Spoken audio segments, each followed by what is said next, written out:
Oke, baik semuanya, shalom. Shalom. Ya, kita kan harus KKR ini sore ini gitu kan. Saudaraku yang dikasih oleh Tuhan, tema kita pada bulan ini adalah hidup dalam terobosan ilahi. Saudara, hidup dalam terobosan ilahi. Mari bersama saya katakan hidup dalam terobosan ilahi. Ya, di brosur dibuat hidup dalam terobosan saja. Gak apa-apa, yang dimaksudkan adalah terobosan ilahi ya saudara, bukan terobosan yang negatif. Misalkan kalau seorang pencuri mau mencuri, dia harus menerobos ada anjing penjaga, ada benteng penjaga. Nah, dia menerobos juga itu namanya. Nah, itu terobosan yang salah. Kalau misalkan ada lampu merah, kita terobos, nah itu terobosan yang salah. Ya ini itu yang hari yang menjelaskannya, terobosan lampu merah. Nah, saudara, yang dimasukkan adalah terobosan ilahi. Jadi terobosan ilahi tentunya barometer ukurnya atau alat ukurnya adalah kebenaran firman Kristus. Segala sesuatu yang menghalangi kita untuk hidup dalam kebenaran firman Kristus, itu harus kita terobos. Itu bisa berupa keinginan daging, hawa nafsu kita, ambisi kita, dan semuanya. Itu yang harus kita terobos, saudara. Saudaraku yang dikasih oleh Tuhan, terobosan, hidup dalam terobosan di sini bukan berarti begini. Oh, terobosan ekonomi, aku menjadi kaya raya. Mau beli apapun bisa, mau nginap dimanapun bisa, mobilku ada 10. Bukan itu yang dimasukkan dengan terobosan ilahi yang saya maksudkan, saudara. Tapi kita melihat, saya sebenarnya banyak sekali, saya merenungkan kisah-kisah saudara yang luar biasa dalam Alkitab, bagaimana kalau saudara perhatikan saksi-saksi iman, bagaimana mereka mengalami terobosan demi terobosan dalam hidupnya, saudaraku.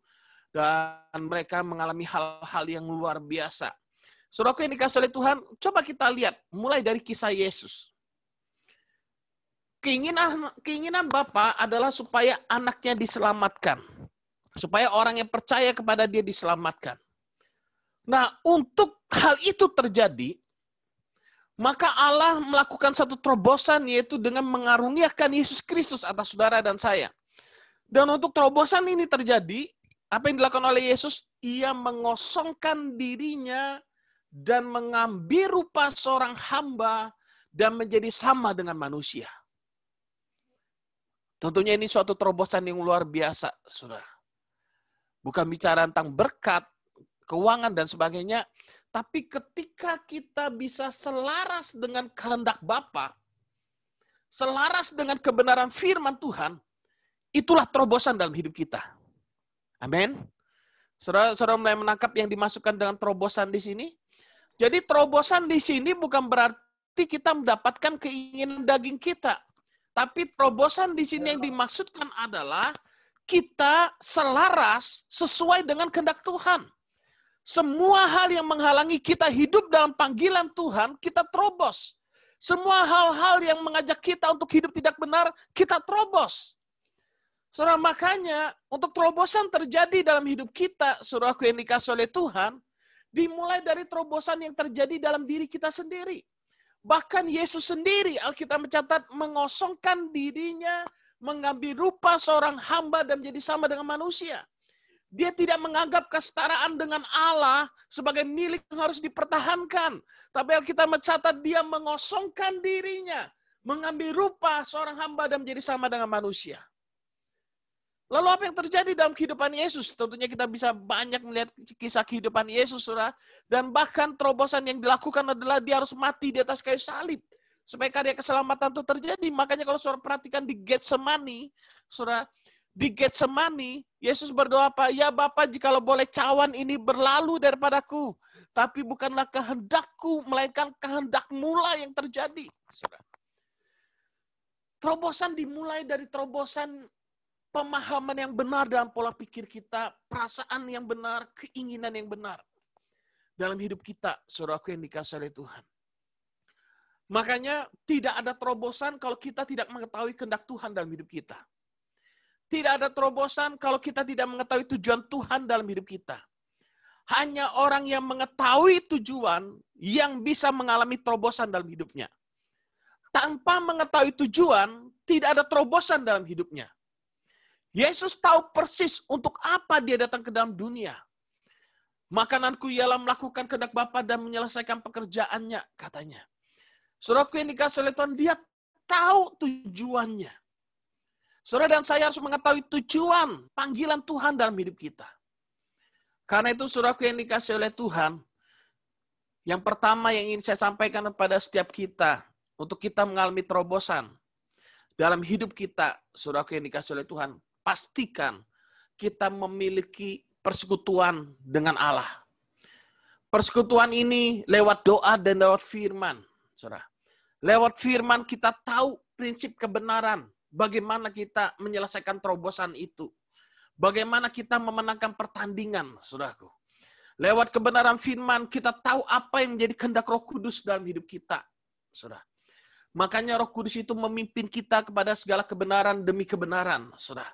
Dia yang mengangkat kita, dia yang menuntun kita. Makanya orang-orang yang mengalami terobosan harus hidup menurut pimpinan roh. Pimpinan roh itu nyata lewat kebenaran firman. Nyata lewat Bapa rohani, lewat otoritas yang ada di atas kita, lewat orang tua dan sebagainya, saudara. Ketika kita mengikuti pimpinan roh, saudara, kadang terasa tidak enak mungkin. Tapi tetap ikutin. Bahkan kalau saudara lihat di dalam saksi-saksi iman, mereka mengalami terobosan. Ada yang dianiaya, ada yang disiksa, saudara. Itu terobosan. Bagi dunia itu kegagalan dan kekonyolan.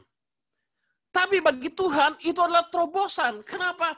Karena lewat kematian, saudara. Waktu kita menyadari bahwa kita sudah turut disalibkan bersama dengan Kristus, kita hidup bukan untuk diri kita lagi.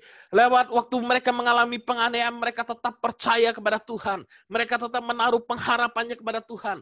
Tidak ada tergoyangkan oleh apapun, saudaraku yang dikasihi oleh Tuhan. Itu terobosan yang terjadi dalam kehidupan saksi-saksi iman.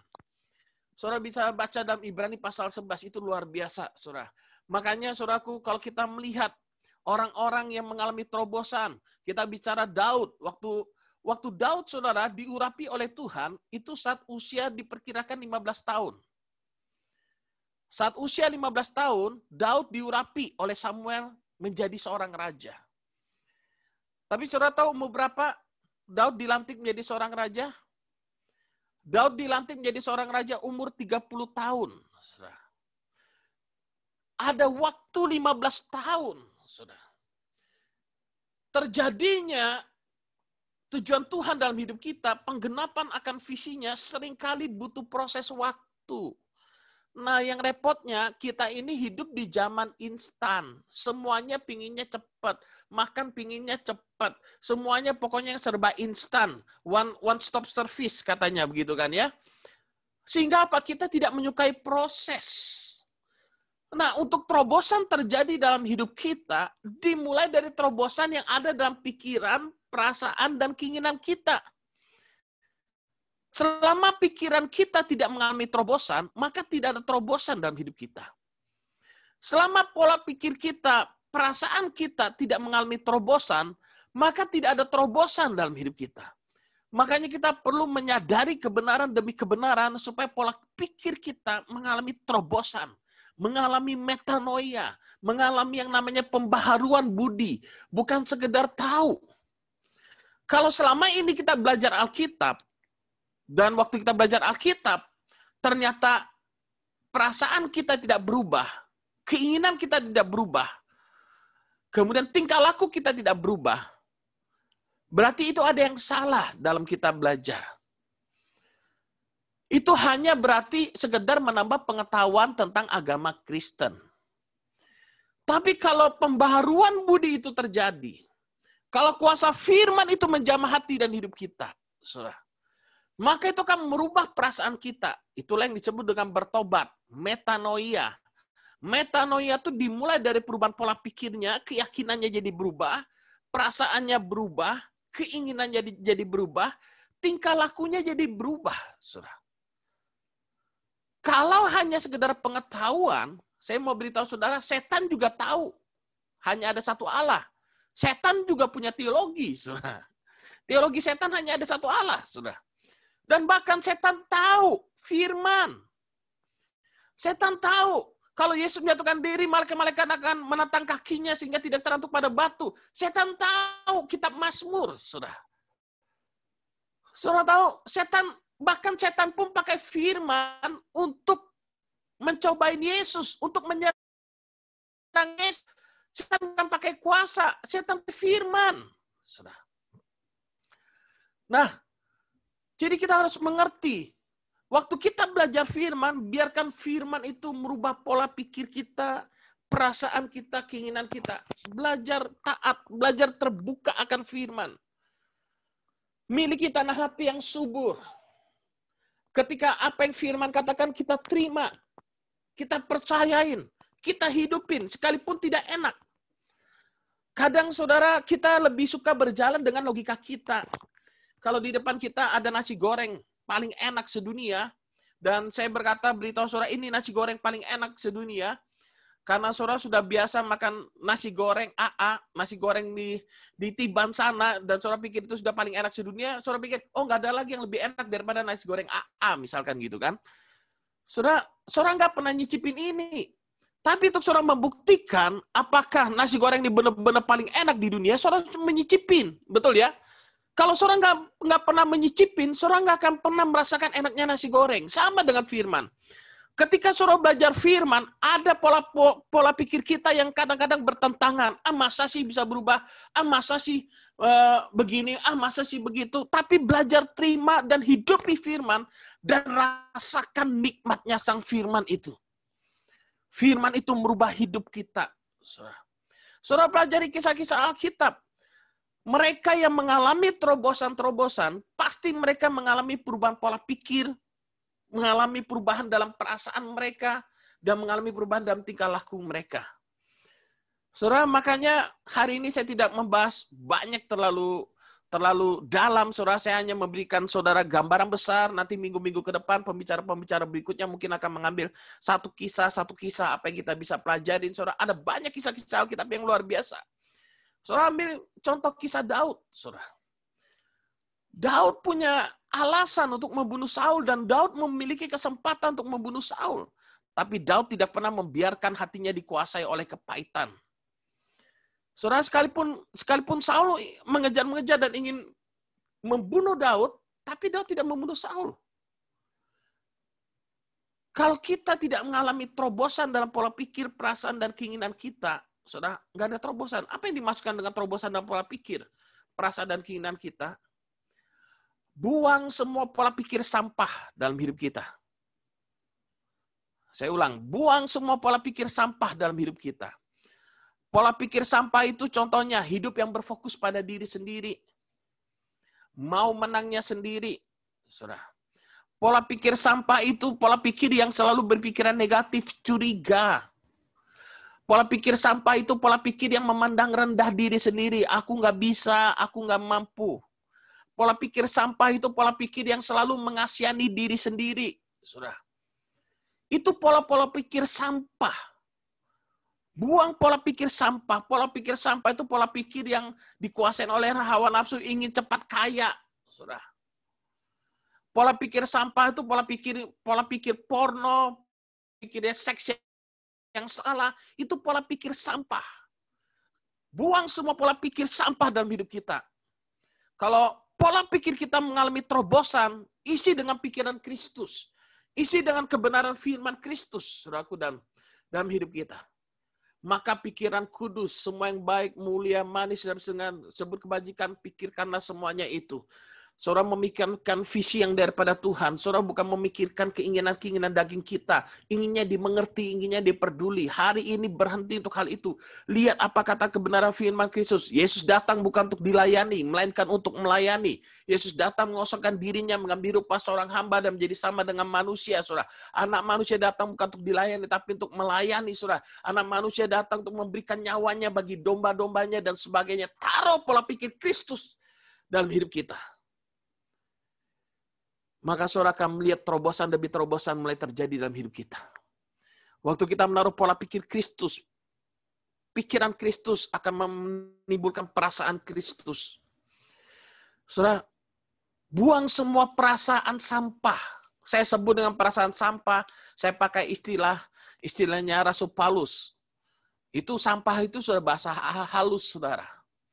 Dalam bahasa aslinya bukan sampah. Maaf, dalam bahasa aslinya tai, saudara. Jadi semuanya kuanggap sampah, kata Rasul Paulus itu dalam bahasa makna sesungguhnya itu semuanya kuanggap kotoran, semuanya kuanggap tai sebenarnya. Segala sesuatu yang berkaitan dengan sampah itu, contohnya sakit hati, perasaan sakit hati, perasaan mudah tersinggung, perasaan tidak disayangi, saudara, buang semua perasaan sampah itu. Mau sampai kapan kita modelnya begitu terus? Nggak diperhatikan dikit tersinggung, lalu merasa dibeda-bedakan satu sama lain. Mau sampai kapan kita modelnya begitu? Kalau kita mau mengalami terobosan, kita harus menang dalam area pikiran kita, dalam area perasaan kita. Buang itu semua. Mulai hari ini katakan, aku bukan orang yang mudah kepahitan. Semua kepahitanku sudah selesai di atas kayu salib di dalam nama Yesus Kristus. Amin. Aku memiliki hati Kristus. Orang boleh tidak menganggapku, tapi hidupku berharga di mata Tuhan. Aku terus pribadi yang penuh dengan kasih karunia Tuhan, yang mengasihi orang lain secara tulus apa adanya. Saudara. Jadi perasaan-perasaan sampah itu dibuang. Perasaan keputusasaan. Saudara. Perasaan tidak disayangi. Kenapa sih seorang tidak merasa disayangi? Karena dia ingin disayangi menurut caranya dia. Saudara, perasaan memberontak. Saudara. Jangan menganggap pemberontakan itu sesuatu yang wajar. Bahkan sekalipun ketika orang tua kita salah, kita memberontak, itu adalah sebuah kesalahan. Jangan menganggap itu sesuatu yang wajar, saudaraku yang dikasihi oleh Tuhan. Kita punya alasan-alasan untuk membenarkan sesuatu yang salah dalam hidup kita. Buang semua alasan sampah itu. Kalau kita salah, akuin kita salah. Kalau orang tua kita melakukan kesalahan, jangan memberontak. Orang tua kita melakukan kesalahan, kita tidak boleh berontak, kita harus tetap menghormati, justru mendampingi orang tua kita untuk mereka kembali ke jalan yang benar, kan gitu. Bukan malah memberontak, saudara. Atau menyerang dari belakang, buang perasaan-perasaan pahit itu, saudara. Saudaraku yang dikasihi oleh Tuhan, mari kita mulai mengenakan perasaan kasih Kristus, ketulusan, kejujuran,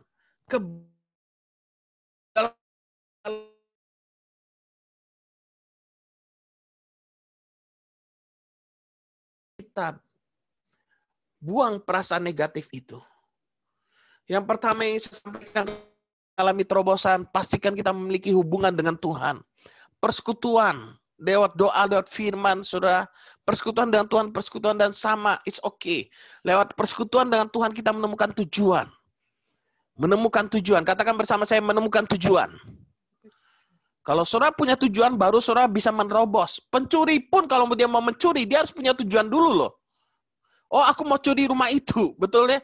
Aku mau masuk ke kamarnya, aku mau ngambil ini. Dia punya tujuan, makanya dia nerobos. Itu yang salah. Apalagi kita yang benar, saudara. Kita harus punya tujuan ilahi dalam hidup kita. Yang kedua, buang pikiran sampah. Katakan bersama saya, aku buang pikiran sampah dalam nama Yesus. Gitu ya. Tapi ingat, deklarasi saja tanpa perbuatan tidak merubah apa-apa. Iman tanpa perbuatan tidak merubah apa-apa. Itu iman yang salah, saudara. Makanya kalau iman itu benar, dia akan melahirkan perbuatan dalam hidup kita. Oke? Kita buang pikiran sampah itu. Yang ketiga, buang perasaan sampah. Katakan bersama saya, buang perasaan sampah. Ya, kalau ada yang masih pahit, tawar hati, aduh, masih anak-anak terus. Kita ini sudah 10 tahun. Bulan ini, saudaraku, kita akan ulang tahun New Life tanggal 27 nanti, itu ulang tahun yang ke-10, saudara. Sudah lama loh kita jadi anak Tuhan. Masa kita masih mau dikuasain terus dengan perasaan yang dikuasain keinginan daging, hawa nafsu, perasaan-perasaan sampah, perasaan-perasaan kotor itu, saudara. Mari punya perasaan yang murni, perasaannya Kristus. Kalau pacaran yang kudus, saudara. Jangan pacaran kayak lagunya Joshua, diobok-obok airnya. Saudara, buang semua pikiran sampah. Lalu buang semua keinginan sampah. Yang keempat, buang semua keinginan sampah. Gampang kok, pikiran, perasaan, dan kehendakan, keinginan. Nah, kalau kita mau mengalami terobosan, ini harus kita terobos dulu, saudara. Keinginan sampah itu bicara keserakahan, ingin cepat kaya, hawa nafsu, inginnya dapat pengakuan, saudara. Keinginan-keinginan sampah seperti ini dibuanglah. Nggak ada gunanya, saudara. Ambisi-ambisi yang dikendalikan oleh kedagingan kita buang, saudara. Mari kita kenakan keinginan Kristus. Saudara tahu, kehendak Kristus adalah, kehendak Bapa di surga adalah supaya setiap orang yang percaya kepadanya tidak binasa, melainkan beroleh hidup yang kekal. Amin. Amin. Pikiran, perasaan, keinginan kita, biarlah kita mengenakan pikiran, perasaan, dan keinginan Kristus. Yang kelima, saudaraku yang dikasihi oleh Tuhan, buang semua reaksi yang salah. Reaksi yang salah contohnya kemalasan, kebiasaan-kebiasaan buruk. Jangan pelihara kebiasaan buruk dengan 1001 alasan, saudara. Jangan pelihara misalkan reaksi yang salah, pikiran cabur, perasaan cabur, tindakan cabur, itu buang semuanya. Saudara, buang fitnah, buang dusta di antara kita. Kita hidup dalam kekudusan demi kekudusan yang telah Tuhan anugerahkan dalam hidup kita.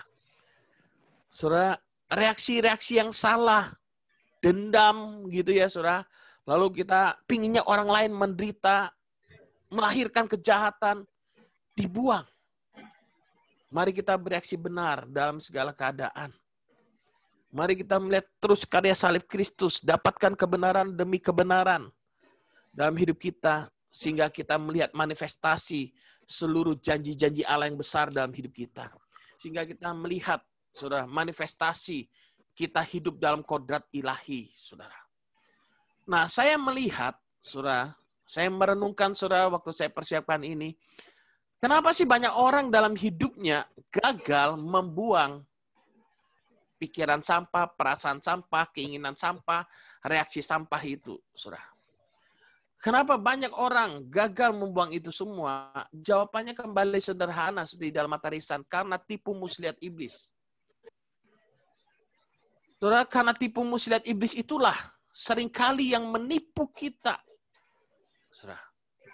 Contoh.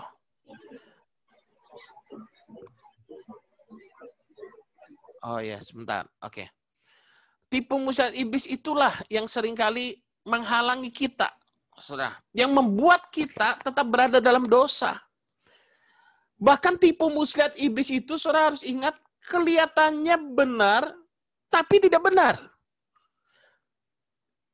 Orang kena tipu itu kan, dia melihat sesuatu itu kelihatannya benar, tapi ternyata salah. Yang benar dianggap salah, yang salah dianggap benar. Saudaraku yang dikasihi oleh Tuhan. Itu orang yang kena tipu. Nah, contoh tipu muslihat iblis dalam hidup kita. Oke, sebelum saya bahas tentang tipu muslihat, saya ingin beritahu saudara dulu gambarannya tentang kasih karunia Allah. Saudara ingat kasih karunia Allah itu begini, kasih karunia Allah diberikan kepada saudara dan saya dengan cuma-cuma, bukan karena perbuatan kita. Setuju? Karena kasih karunia-Nya kita diselamatkan oleh Allah. Karena kasih karunia-Nya Allah mencintai kita bahkan ketika kita masih berdosa, ketika kita masih durhaka, saudara. Dia berikan Yesus Kristus dalam hidup saudara dan saya. Dan di dalam Yesus terletak segala sesuatu. Katakan bersama saya, segala sesuatu ada dalam Kristus. Segala sesuatu ada dalam Kristus, saudara. Sudah dianugerahkan kepada saudara dan saya. Janji-janji yang berharga, kuasa ilahinya telah dianugerahkan dalam hidup saudara dan saya. Nah, itu kalau saya boleh ilustrasikan seperti handphone ini, saudara. Handphone.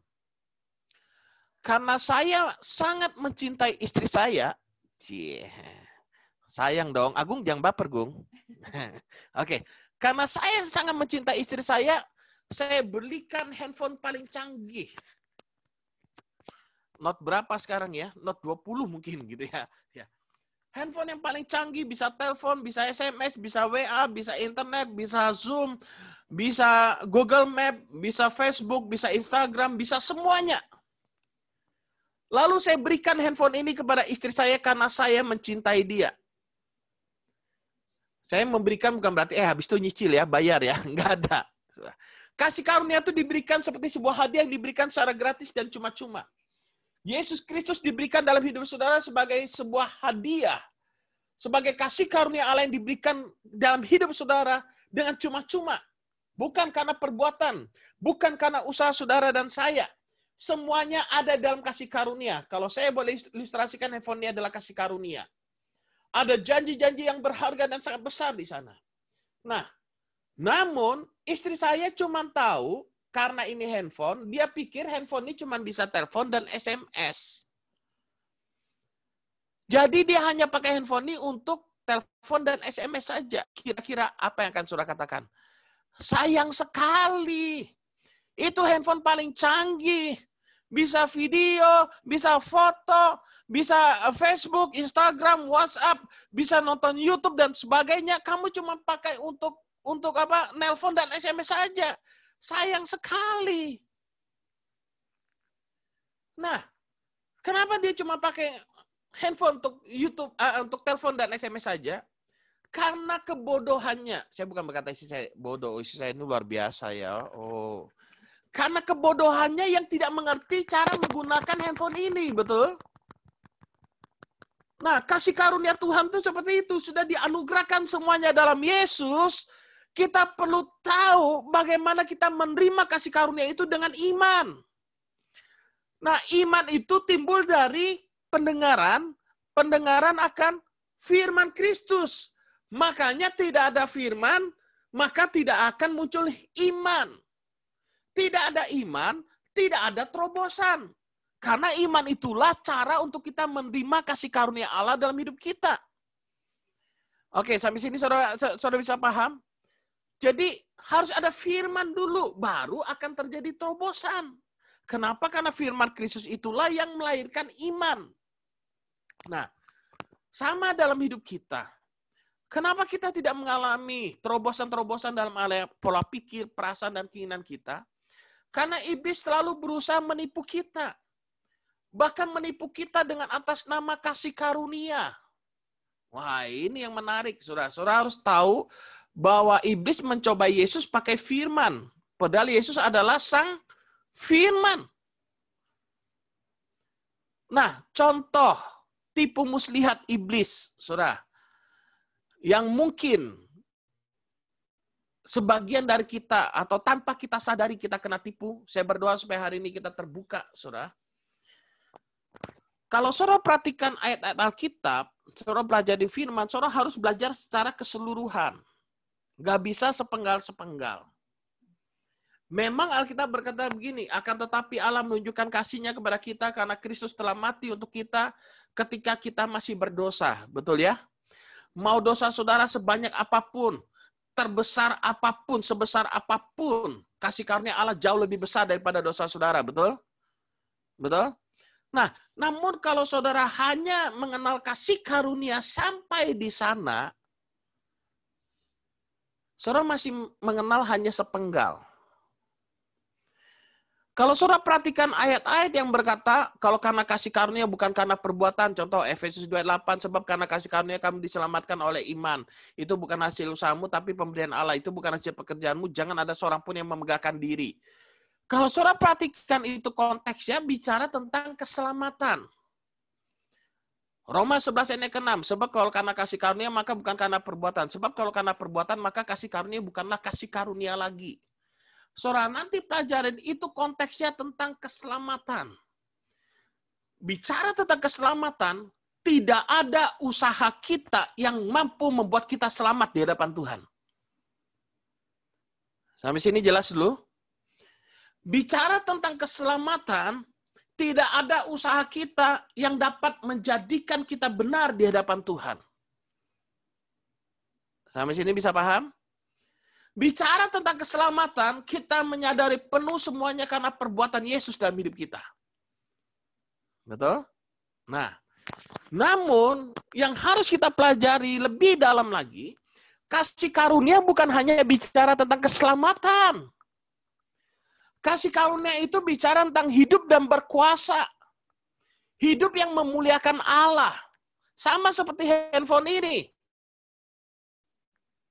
Handphone ini bukan hanya bisa untuk telepon dan SMS saja. Handphone ini bisa WA, bisa Facebook, bisa video, bisa macam-macam semuanya. Bisa foto dan sebagainya. Saudara. Nah, Sama, kasih karunia bukan hanya bicara keselamatan. Kalau saudara hanya bicara keselamatan saja, saudara hanya tahu handphone ini hanya untuk apa? Untuk telepon dan SMS saja, maka saudara nggak akan pernah memaksimalkan fungsi handphone ini. Makanya saudara, kita perlu mengenal kasih karunia Allah secara utuh, secara keseluruhan. 2 Petrus 1 ayat yang kedua, saudara tahu bahwa kasih karunia dan damai sejahtera melimpahi kamu oleh pengenalan akan Allah. Coba kita lihat 2 Petrus 1 ayat yang kedua. 2 Petrus 1 ayat yang kedua.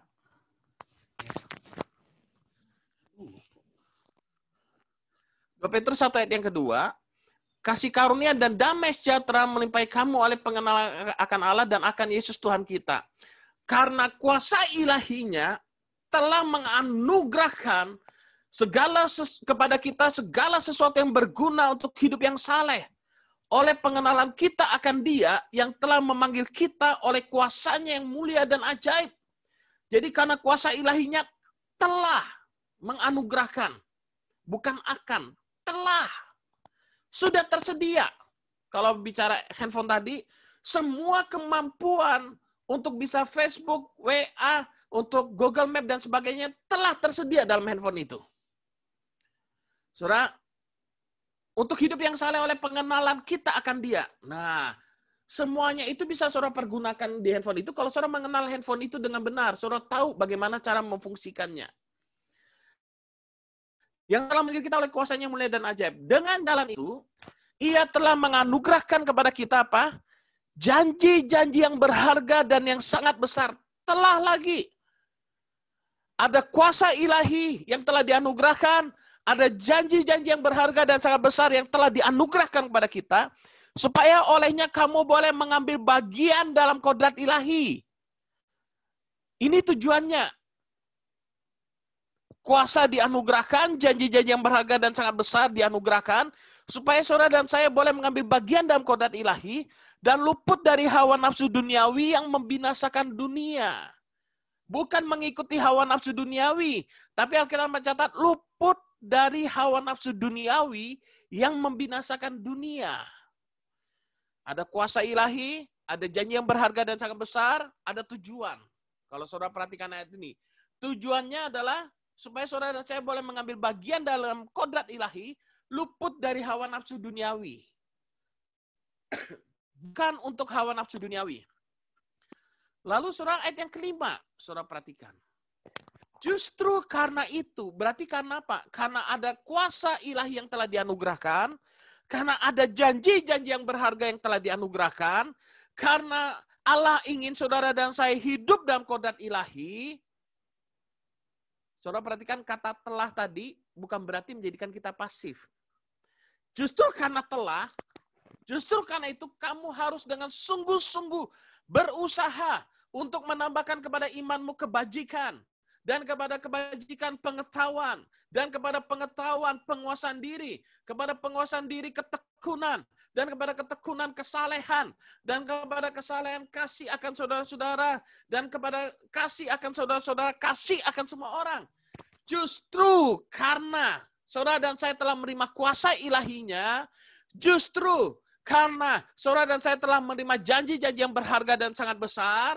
Maka kita harus dengan sungguh-sungguh berusaha menambahkan kepada imanmu kebajikan, pengetahuan, penguasaan diri, ketekunan, kesalehan, kasih akan saudara-saudara, dan kasih akan semua orang.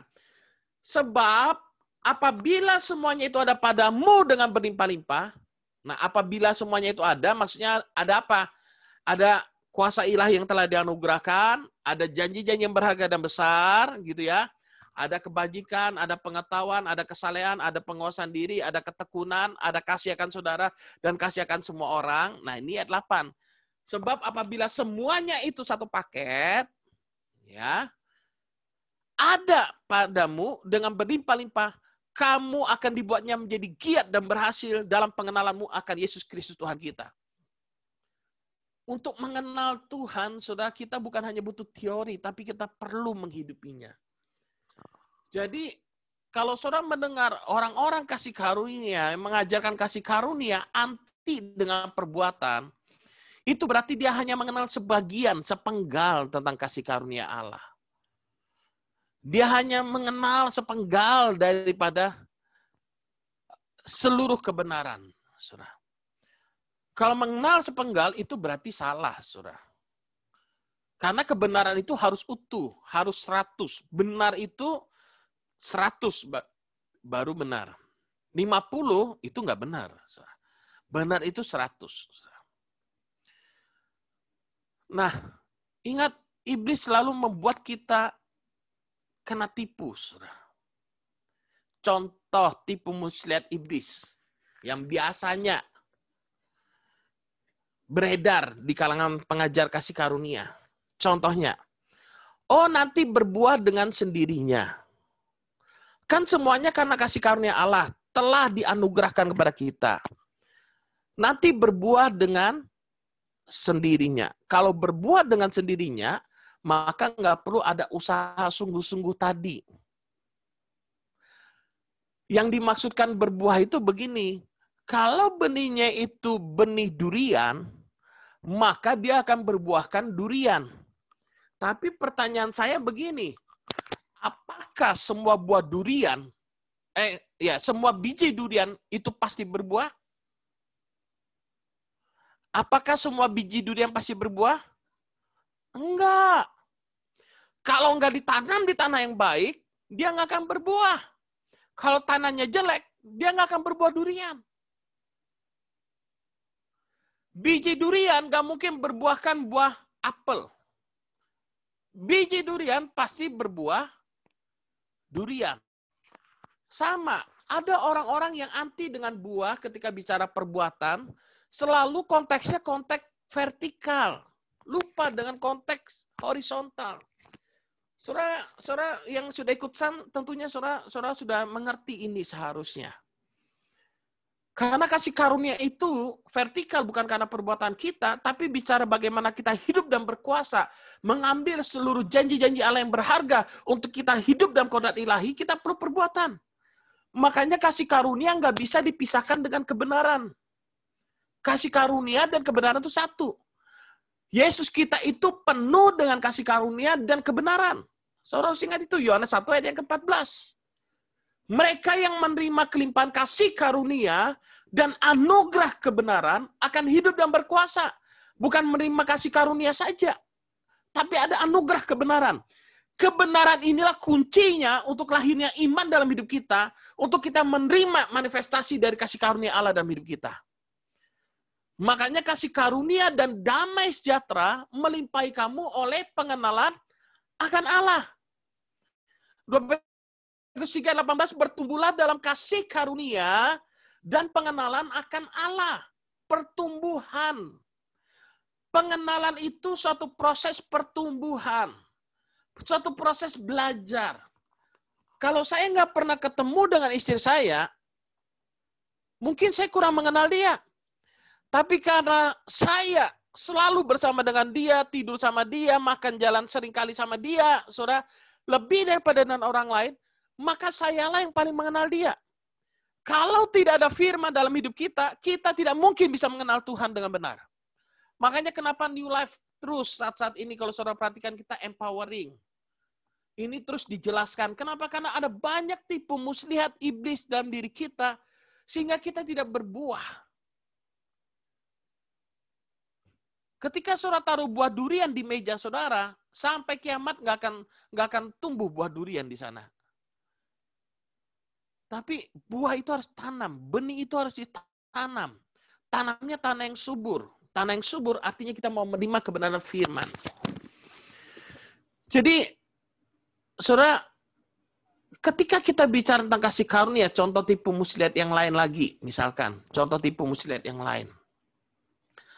Kan seringkali pembicara kasih karunia berkata, it is finished.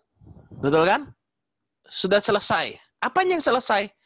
Semua penghukuman atas dosa kita sudah selesai di atas kayu salib. Betul? Sudah, kita nggak usah bahas dosa lagi. Nggak usah bahas dosa lagi. Dosa itu mengintimidasi. Dosa itu menyebabkan kita merasa terhakimi. Saya mau tanya sama saudara. Bahkan kita seringkali berkata, Roh Kudus sudah tidak mengingat-ingat dosa kita lagi. Betul. Ibrani 10 ayat 17. Saudara, kalau itu bicara konteks keselamatan, betul. Tapi kalau saudara tanya kepada saya, apakah Roh Kudus menyatakan kesalahan? Saya jawab iya. Ketika kebenaran dinyatakan, maka kesalahan pasti dinyatakan. Bagaimana cara Roh Kudus memimpin saudara dan saya? Lewat Alkitab. Lewat firman. Kalau kita nggak usah bahas dosa, pertanyaan saya gampang. Kenapa di perjanjian baru masih banyak bahas tentang dosa? Bicara tentang perbuatan daging, bicara tentang amarah, kedengkian, cabul, penyembah berhala, dan sebagainya. Karena itu yang seringkali masih mengikat kita. Nah, bagaimana Roh Kudus bicara sama kita? Lewat firman. Saudara tentu tahu 2 Timotius 3 yang ke-16. 2 Timotius 3 yang ke-16 bicara tentang apa? Segala tulisan yang diilhamkan oleh Allah. Makanya Alkitab itu diilhamkan oleh Roh Kudus. Allah sendiri yang mengilhamkan. Memang bermanfaat untuk apain? Mengajar kita, menyatakan kesalahan. Nah, katanya nggak usah ngungkit kesalahan. Tapi kenapa kok menyatakan kesalahan? Mengajar, menyatakan kesalahan, memperbaiki kelakuan dan mendidik kita dalam segala kebenaran. Itulah cara Tuhan memperlengkapi kita untuk melakukan perbuatan-perbuatan yang baik lewat firman. Nah, jangan saudara pakai konteks keselamatan, Tuhan tidak ingat-ingat dosa kita, saudara pakai konteks dengan upah. Apa yang saudara lakukan dalam hidup ini, selama ini, itu nanti dampaknya bukan supaya saudara selamat. Dampaknya adalah upah yang akan kita terima. Kalau upah dihitung berdasarkan pekerjaannya. Tuhan melihat apapun yang kita lakukan.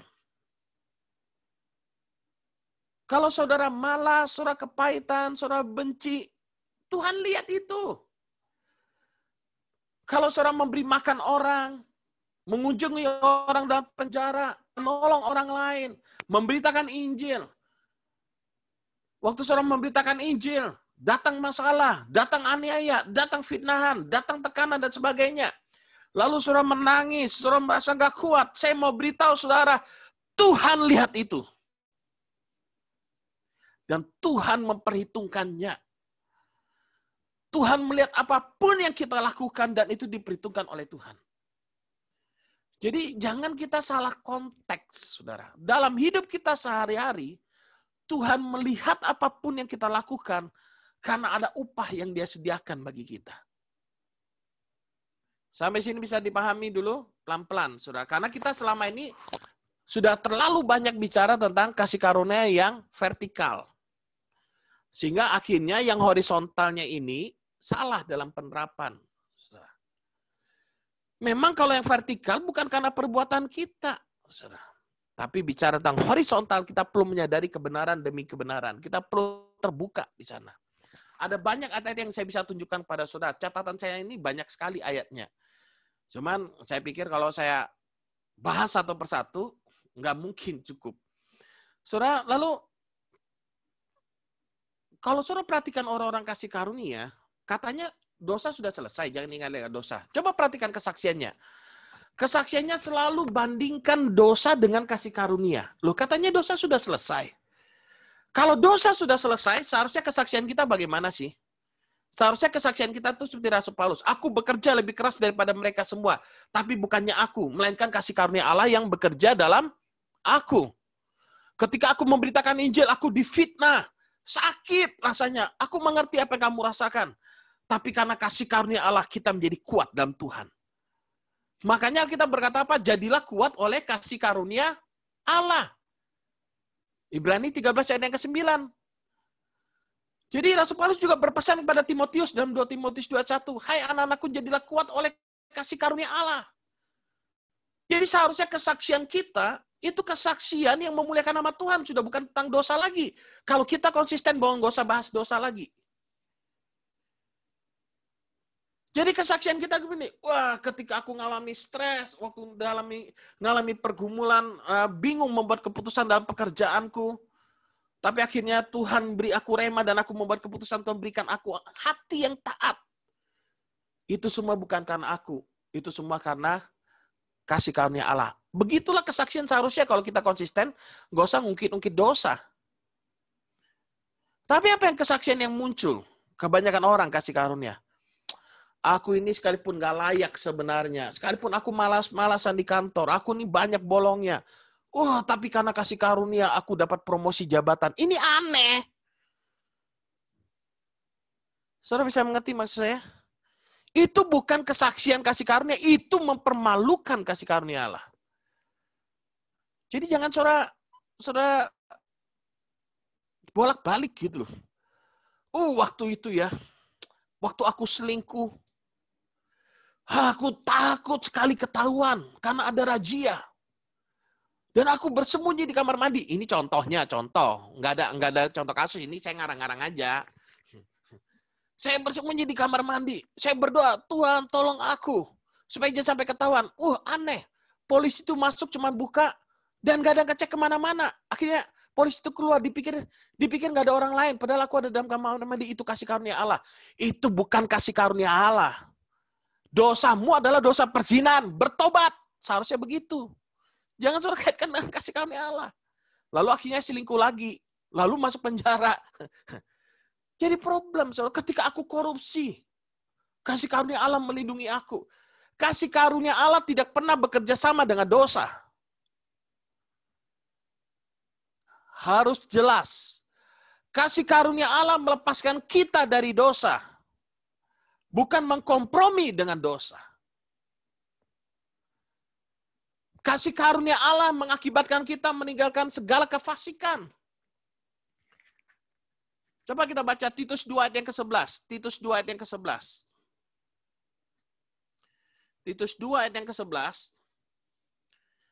Karena kasih karunia Allah yang menyelamatkan semua manusia sudah nyata, memang semuanya dimulai dari keselamatan yang kita terima dari Tuhan, Ia mendidik kita supaya kita meninggalkan kefasikan dan keinginan-keinginan duniawi, dan supaya kita hidup bijaksana, adil, dan beribadah di dalam dunia sekarang ini. Itulah kasih karunia Allah. Meninggalkan kefasikan, keinginan-keinginan duniawi, dan supaya kita hidup bijaksana, adil, dan beribadah di dalam dunia sekarang ini. Dengan menantikan penggenapan pengharapan kita yang penuh bahagia dan penyataan kemuliaan Allah yang maha besar dan juru selamat kita Yesus Kristus. Jadi kasih karunia Allah tidak pernah mengakibatkan kita hidup dalam keinginan duniawi. Kasih karunia Allah tidak pernah membenarkan kita untuk hidup dalam kefasikan. Kasih karunia Allah melepaskan kita dari kefasikan, dari keinginan-keinginan duniawi. Ingat, itu semua terjadi karena kasih karunia Allah, bukan karena kita. Kalau kita sudah punya pemahaman yang benar tentang hal ini, saudara, maka terobosan itu akan terjadi dalam pikiran, perasaan, dan keinginan kita. Contoh yang lain lagi. Kenapa orang selalu merasa nggak dikasih? Karena dia pikir Tuhan itu baik. Betul Tuhan baik. Betul Tuhan menyelamatkan saudara. Bukan karena perbuatan saudara dan saya. Tapi ingat, Tuhan juga ingin saudara memiliki hidup dan berkuasa. Dan itu tidak dibuat secara otomatis. Sehingga karena kasih karunia Allah ini, kalau kita mengalami ganjaran, didikan yang daripada Tuhan, didikan melalui Bapa rohani atau orang tua kita langsung cenderung pengennya berontak. Katanya kasih karunia.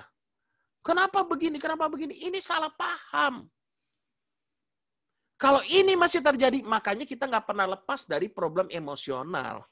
Kita nggak pernah lepas dari perasaan sampah. Kenapa? Karena kita selalu mencari kambing hitam. Otoritas di atas kita pun kita jadikan kambing hitam, saudara. Saudara, ini harus jelas dulu semua, saudara, tentang kasih karunia ini. Karena saya melihat makin lama makin banyak aja penyimpangan ini. Oh, nggak apa-apa selingkuh. Oh, punya hati melayani Tuhan ya. Yuk, udah pelayanan aja. Selingkuhnya gimana, Pak? Oh, nggak apa-apa. Nanti juga berubah sendiri. Saya bilang itu kebodohan. Kalau ada pemimpin yang begitu, itu adalah kebodohan. Kenapa? Alkitab tidak pernah mengajarkan memilih pemimpin orang yang hidup dalam dosa. Saudara perhatikan surat-surat pengembalaan. Saudara jangan campur aduk bicara tentang kepemimpinan dengan bicara dosa yang harus diselesaikan. Jangan saudara campur aduk. Saya ambil contoh misalkan sekarang pemerintah wali kota kita misalkan. Kan saudara tahu keluar peraturan siapa yang nggak pakai masker maka didenda gitu ya. Dendanya kalau personal berapa? 250.000 ya kalau saya nggak salah ya. Atau di sanksi sosial suruh bersihkan ini itu atau apa, disuruh sanksi sosialnya lah. Nah, ketika saudara nggak pakai masker, lalu saudara kena denda, maka saudara berkata gini, wah ini mentang-mentang punya otoritas, menyalahgunakan otoritas, dan sebagainya. Itulah kebodohan, saya bilang. Nggak bisa membedakan mana yang benar, mana yang salah. Wali kota mengeluarkan peraturan itu untuk mengatasi masyarakat yang tidak tertib pakai masker, hand sanitizer, jaga jarak mungkin. Itu dikeluarkan peraturan seperti itu. Tujuannya untuk apa? Untuk kebaikan masyarakat. Tapi apa yang terjadi? Aturan itu menjadi masalah bagi orang yang suka melanggar. Orang yang tidak mau diatur, orang yang sesukanya sendiri, ketika menerima peraturan, maka itu akan menjadi masalah bagi dia. Aturan itu baik. Saudara harus lihat motivasinya.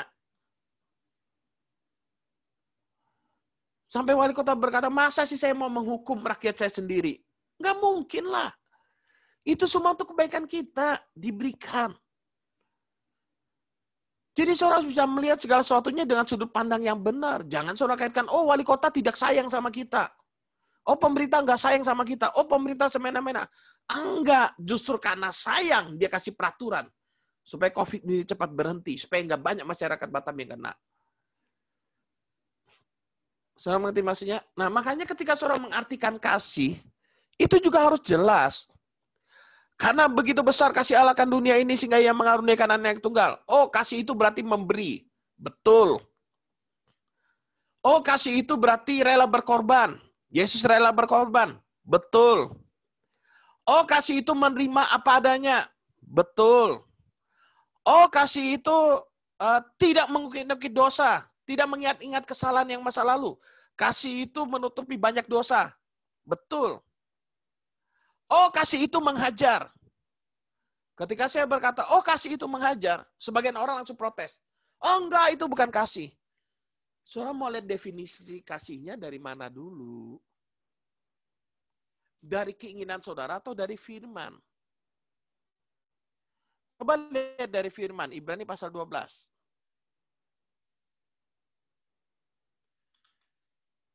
Kalau saya khotbah meledak-ledak gini bukan berarti marah ya saudara. Kadang agak susah ini. Ini sedang on fire sudah. Ibrani pasal 12. Coba baca ayat yang kelima. Ibrani 12 ayat yang kelima, dan sudah lupakah kamu akan nasihat yang berbicara kepada kamu seperti kepada anak-anak. Hai anakku, janganlah agak penteng didikan Tuhan. Dan janganlah putus asa apabila engkau diperingatkannya. Karena apa? Tuhan menghajar orang yang dikasihinya. Dan ia menyesani, mencambuk orang yang diakuinya sebagai anak. Nah, seorang nggak percaya kasih itu mendidik. Kasih itu menghajar. Dalam pengertian bukan mengajar seperti seorang bapak yang gila, yang mukulin anaknya sampai tewas ya. Sampai anaknya cacat dan sebagainya. Tapi yang di sini dimaksud menghajar ini mendidik anaknya. Mendisiplin anaknya. Sederhananya begitulah. Nah, kasih itu menghajar, memberikan ganjaran, memberikan dampak kalau dia seseorang berbuat salah. Itu adalah kasih. Jangan hanya karena saudara melihat kasih itu memberi, mengampuni, lalu saudara abaikan ajaran didikan. Kalau saudara mengabaikan ajaran dan didikan, saudara perhatikan gini. Ayat yang ke-8. Tetapi jikalau kamu bebas dari ganjaran yang harus diderita setiap orang, maka kamu bukanlah anak, tetapi apa? Anak-anak gampang. Yang merusak, yang sering kali merusak anak adalah orang tua.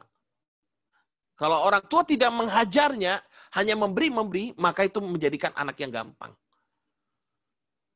Tapi kalau orang tua juga hanya menghajar saja, dalam arti pelampiasan hawa nafsu selalu salah. Makanya kita berkata, hai bapak-bapak jangan bangkitkan amarah dalam hati anak-anakmu. Nah jadi orang tua ternyata gampang-gampang susah ya. Satu sisi kita harus bisa menempatkan pada tempat yang tepat. Makanya kata menghakimi dalam Alkitab, itu bukan menghakimi negatif. Seperti yang dipahami oleh banyak orang. Oh aku terhakimi, dikit-dikit terhakimi. Bukan, menghakimi itu artinya menyatakan mana yang salah dan mana yang benar. Makanya 1 Korintus pasal 5, coba saudara lihat. 1 Korintus pasal 5, ayat yang ke-12. Sebab dengan wewenang apakah aku menghakimi mereka yang berada di luar jemaat? Bukankah kamu hanya menghakimi mereka yang berada dalam jemaat? Betul ya? Apa arti menghakimi di sini? Artinya menyatakan mana benar, mana salah. Kalau salah ya harus dinyatakan. Kalau benar ya harus dinyatakan. Jangan ketika kita menyatakan yang benar, lalu ada orang yang berhasil salah, kita berhenti menyatakan yang benar.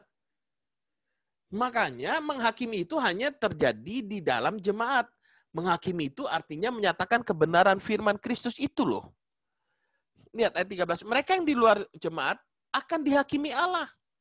Kalau sudah nggak bisa dihakimi berdasarkan firman, masih ngotot dan hidupnya terus dalam percabulan, dalam dosa terus, Alkitab berkata, usirlah orang yang melakukan kejahatan dari tengah-tengah kamu. Ini konteksnya pengembalaan, saudara. Jadi harus jelas. Jangan, saudara, biarkan orang-orang yang membuat kejahatan yang sudah dihakimi artinya dinyatakan, yang benar tuh begini loh, yang salah begini. Apa yang kamu lakukan salah, kamu harus berbalik benar. Tapi orang tuh masih keras kepala, nggak mau mendengarkan dan sebagainya, lalu suruh angkat jadi pemimpin dalam gereja. Kacau semuanya. Oke? Saudara bisa mengerti? Makanya kita harus buang tipu muslihat. Cara pikir yang salah.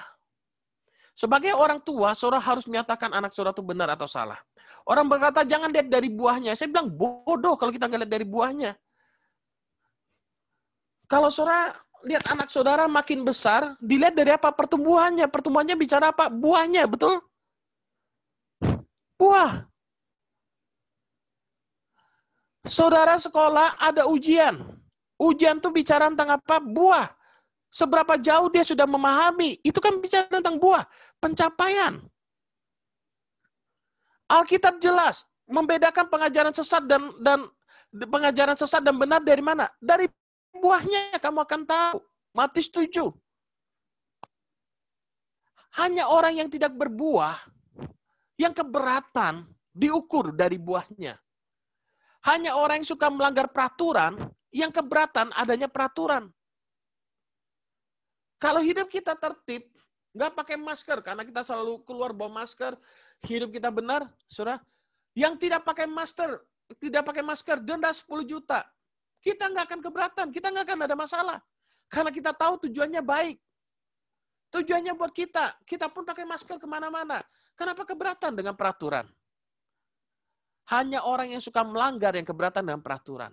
Hanya orang yang tidak berbuah yang keberatan ketika bicara tentang buah. Dan tahu siapa orang yang tidak berbuah sebenarnya? Orang yang tidak mempercayai firman, orang yang di luar Kristus.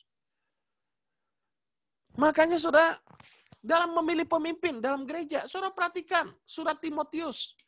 1 Timotius, 2 Timotius, semuanya dipilih orang yang sudah berbuah. Kepercayaan diberikan kepada orang yang sudah berbuah. Yang cakap mengajar, yang dapat dipercaya. Saudara. Semuanya dilihat dari buahnya. Jadi saya heran kalau orang berkata, jangan lihat dari buahnya. Loh gimana sih? Oh bicara buahnya itu mengintimidasi, menghakimi. Ya karena kamu nggak berbuah, makanya kamu terintimidasi. Kalau saya berbuat salah, saya terintimidasi. Begini, kalau saudara dengar kebenaran, saudara lagi salah, saudara dengar kebenaran lalu saudara terintimidasi, maka ini yang harus saudara dan saya lakukan. Yang harus saudara dan saya lakukan adalah begini. Kalau memang karena kita salah, bertobat solusinya. Ngerti mas ya? Mengintimidasi itu begini. Mengintimidasi itu yang tidak salah, disalah-salahin supaya menjadi takut. Itu mengintimidasi. Tapi kalau kamu salah, kita salah, lalu ada kebenaran, kita menjadi takut, itu bukan mengintimidasi, itu karena kita salah. Saya melanggar lampu merah, lalu tiba-tiba ada polisi di pinggir jalan, polisinya nggak nyetopin saya sudah langsung terintimidasi. Berapa kali saya sama istri misalkan lagi nyetir lupa pakai sabuk, begitu ada ngiung, langsung kabur pakai sabuk. Itu bukan polisi mengintimidasi saya, karena saya salah, saya terintimidasi, solusinya bertobat. Bukan, polisi seharusnya jangan di sana, malah diusir polisinya. Bukan begitu dong. Nah, istilah merasa terhakimi, terintimidasi ini harus ditempatkan pada porsi yang tepat. Karena kalau enggak, kita akan biarkan dosa itu tetap dalam diri kita. Kita akan biarkan dosa itu tetap dalam diri kita karena alasan kasih karunia Allah. Ketika kita menolak disiplin, menolak ganjaran, alasan kasih karunia Allah. Mau sampai kapan kita begitu? Coba kita kembali Ibrani 12. Ayat yang ke-11. Saya ingin jelaskan ini sekali lagi. Nanti saudara bisa lihat rekamannya. Memang tiap-tiap ganjaran pada waktu diberikan, tidak mendatangkan sukacita. Tetapi apa? Duka cita. Tetapi kemudian ia menghasilkan buah kebenaran yang memberikan damai kepada mereka yang dilatih olehnya. Sebab itu apa? Kuatkanlah tangan yang lemah dan lutut yang goyah. Ingat, waktu ganjaran itu diberikan, tidak mendatangkan sukacita, tapi duka cita. Tapi kemudian ia menghasilkan apa? Buah kebenaran. Itulah tujuan ganjaran diberikan, supaya menghasilkan buah kebenaran yang memberikan damai kepada mereka yang dilatih olehnya. Di mana ada kebenaran, di situ akan tumbuh damai sejahtera. Jadi waktu kita ketemu orang berbuat salah, kita disiplin, tidak apa-apa. Oh, kalau kita disiplin nanti orangnya pergi, Pak. Itu keputusannya dia. Kebenaran harus dinyatakan memang. Ingat, kita melayani bukan mencari fans. Kita melayani itu melatih orang untuk hidup dalam kebenaran. Mengajarkan orang lain bagaimana hidup dalam kebenaran. Lewat teladan hidup kita, lewat kebenaran yang disampaikan, dan sebagainya. Ayat yang ke-12, sebab itu kuatkanlah tangan yang lemah dan lutut yang goyang. Ketika saudara menerima ganjaran, kuatkan tangan yang lemah, lutut yang goyah itu. Yang sudah mau kabur itu loh. Udahlah, aku nggak usah pembapaan lagi. Aku nggak mau lagi lah di gereja ini. Aku dihakimi terus. Kalau kamu salah itu bukan dihakimi. Itu kesalahanmu sedang dinyatakan. Bertobat solusinya, bukan kabur. Ketika kita salah, lalu kita terima disiplin, ya belajar terima disiplinnya, bukan kabur. Makanya dikatakan, kuatkanlah tangan yang lemah dan lutut yang goyah. Dan luruskanlah jalan bagi kakimu, tetaplah hidup benar, tetaplah berpegang, percaya. Ada otoritas Tuhan atas bapa rohanimu, atas pemimpin rohanimu, atas orang tuamu, atas pemerintah yang Tuhan berikan di atas kita. Dan luruskanlah jalan bagi kakimu sehingga yang pincang jangan terplecok tetapi menjadi sembuh. Kalau ada orang yang jalannya nggak lurus, menjadi ikut lurus karena melihat teladan hidup saudara. Ketika saudara diberikan ganjaran, saudara tetap kuat, saudara tetap hormat, saudara tetap respect, saudara tetap taat, saudara menjalani semua ganjaran dengan penuh tanggung jawab akibat kesalahan yang telah kita lakukan, saudara, maka orang lain akan yang bengkok-bengkok hatinya, yang mau berontak juga, itu menjadi lurus, menjadi, oh begitulah ternyata sebuah proses. Ayat 14, berusahalah hidup damai dengan semua orang dan kejarlah kekudusan. Sebab tanpa kekudusan tidak seorang pun akan melihat Tuhan. Ayat 15, jagalah supaya jangan ada seorang pun menjauhkan diri dari kasih karunia Allah, agar jangan tumbuh akar yang pahit yang menimbulkan kerusuhan dan yang mencemarkan banyak orang. Nah, ini penting, saudara. Jadi kalau ayat ini kan sering kita pakai, jagalah supaya jangan ada seorang pun menjauhkan diri dari kasih karunia Allah, agar jangan tumbuh akar yang pahit. Saudara. Perhatikan konteksnya tadi bicara tentang apa sih? Konteksnya bicara begini. Ketika Bapa rohanimu mendisiplinmu, memberikan ganjaran. Bapak di surga mendisiplin kita kan lewat orang tua rohani, lewat orang tua kandung, dan sebagainya. Saya nggak bahas itu secara detail dulu. Ketika saudara menerima ganjaran, pinginnya kan lari. Tidak mendatangkan sukacita, tapi apa? Duka cita. Nah, ketika saudara menerima ganjaran, lalu saudara pergi dan menjauh dari otoritas yang Tuhan berikan di atas saudara, saudara sedang menjauhkan diri dari kasih karunia Allah. Saudara mengerti maksudnya? Jadi janganlah ada seorang pun menjauhkan diri dari kasih karunia Allah di sini. Saudara, agar jangan tumbuh akar yang pahit. Nah, kalau saudara menjauhkan diri, yang muncul apa? Sudah jelek-jelekin. Saudara keluar karena kepahitan, maka saudara nggak usah bicara gereja. Saudara keluar dari sebuah perusahaan karena saudara dipecat, saudara bersalah lalu divonis dan saudara dipecat, maka kalau orang yang menjauhkan diri dari kasih karunia Allah itu dia akan menjelek-jelekan karena pahit. Dalam terjemahan lain meracuni. Dia akan ngomong sama orang menjelek-jelekan. Nah, jauhi orang-orang yang kepahitan karena kepahitan itu menular. Jadi saudara membedakannya begini. Kalau ada orang ngomong yang jelek tentang orang lain, tapi orang tersebut nggak berani ngomong langsung depan orang itu berarti orang yang pahit. Jangan diladeni maksud saya. Kalau mau melayaninya, bawa dia. Oke, kamu pahit sama si A. Yuk ketemani yuk. Biar kamu bisa ngobrol dari hati ke hati, curhat, menyelesaikan. Nah, oh jangan, itu rahasia antara kita. Memang, dia tuh begini, yang jelek semua. Ya ada Pak, ada sih baiknya. Cuman begini. Yang jeleknya lagi muncul kan. Itu ciri-ciri orang yang pahit. Nah, kalau saudara ketemu orang yang pahit, saudara hanya mendengarkan orang yang pahit, dan saudara nggak klarifikasi, jebret. Maka kepahitan itu akan menular dalam dirimu. Dalam pola pikirmu, dalam perasaanmu. Maka saudara akan menciptakan image. Misalkan, saya ambil contoh, misalkan, ini hanya misal. Saya ambil contoh, misalkan Kofunik, pinjam Kofunik dulu ya, kok ya. Ada orang kepahitan sama Kofunik. Oh, Kofunik tuh egois, mau menang sendiri, gini. Cerita sama saudara, lalu saudara ajak untuk dia menyelesaikan masalah ini dan Kofunik dia nggak mau, saran saya jangan ladeni orang yang begitu. Kalau dia memang nilai Kofunik jelek, seharusnya dia datang ke Kofunik loh. Kok aku nggak suka loh. Kofunik waktu itu nggak perhatiin aku. Masa yang diperhatikan cuma yang cantik aja misalkan, atau yang ganteng aja, atau yang kaya aja. Gitu. Aku nggak suka loh. Aku sukanya begini ini. Dia harus berani menyelesaikan dan Kofunik dong. Baru dia akan lepas dari kepahitannya itu. Nah, hati-hati yang begini-gini, saudara, karena kepahitan itu menular. Kalau orang itu jelekan Kofunik, lalu saudara nggak ngajak dia klarifikasi, maka saudara akan berpikir, oh Kofunik ternyata gitu ya.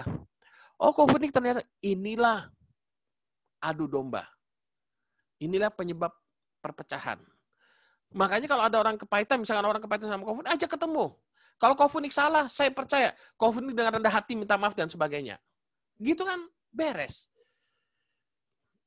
Makanya jangan ada seorang pun menjauhkan diri dari kasih karunia Allah agar jangan tumbuh akar yang pahit. Bisa paham ya? Yang Ibrani 12 ada yang ke-15 ini ya. Jadi kalau ada yang begitu-gitu, saudara, udah protek. Makanya saya ngerti kenapa Ko Budi nggak mau ada anak rohaninya satu orang pun ngomong hal yang jelek tentang bapak rohaninya. Dia nggak mau ada jemaatnya ngomong hal yang jelek tentang orang-orang yang dia pimpin. Bukan berarti menutupin kejelekan. Maksudnya begini, kalau ada yang jelek, misalkan anak itu ada yang jelek, kamu langsung selesaikan. Kamu tegur, kamu beritahu. Kalau nggak bisa, beritahu atasannya. Beritahu bapak rohaninya, biar ditegur. Gitu. Nah, begitulah kira-kira, saudara. Lalu, jadi ganjaran itu bukan suatu hal yang buruk ya. Karena dia akan melahirkan buah kebenaran yang akan menimbulkan apa? Damai sejahtera dalam hati kita. Ada banyak sebenarnya ketika saya merenungkan pengajaran tentang kasih karunia, kenapa orang jadi pada begini ya? Kenapa yang vertikal diterapkan pada yang horizontal, lalu yang horizontal disalahkan mulu.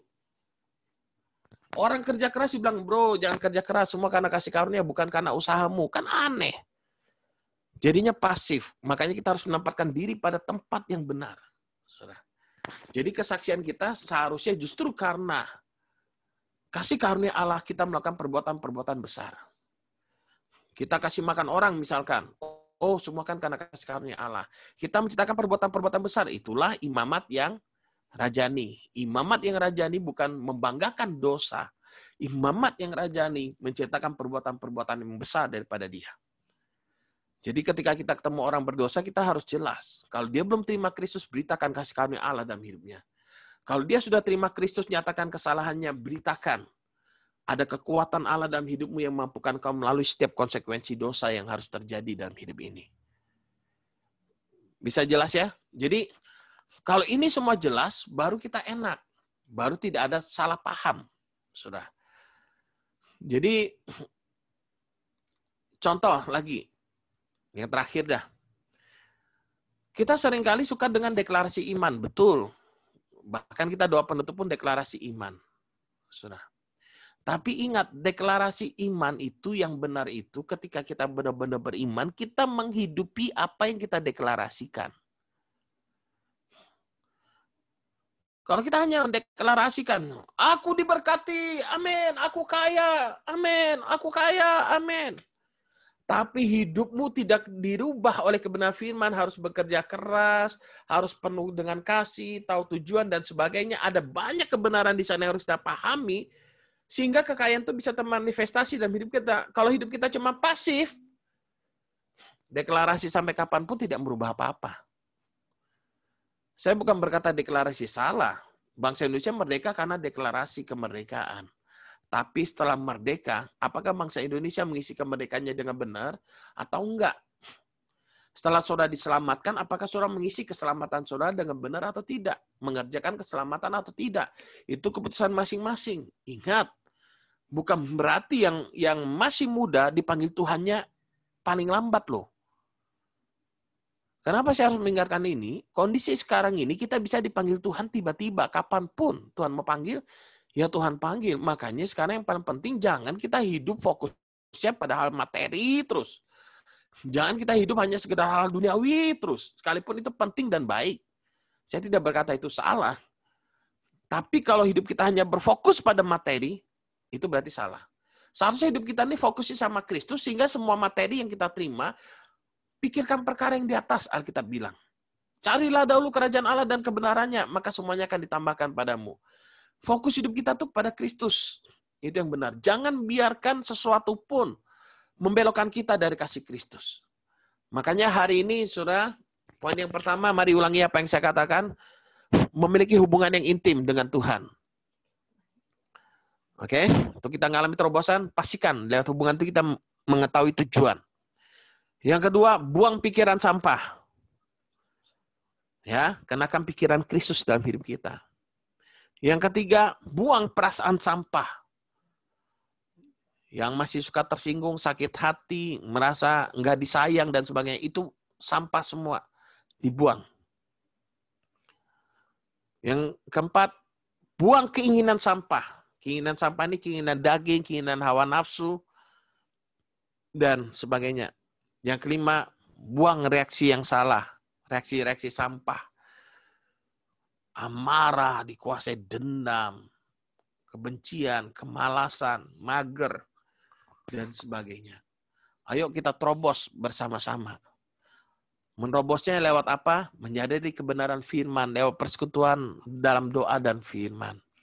Kalau kita salah, kita harus berani mengakuin kita salah. Jangan dibiarkan dengan alasan ada kasih karunia Allah. Salah ya salah. Kalau kita salah, namun belum dilewatkan dari konsekuensi, bukan berarti yang salah itu menjadi benar. Salah tetap salah. Amin. Jadi kesaksian kita tuh kesaksian yang benar.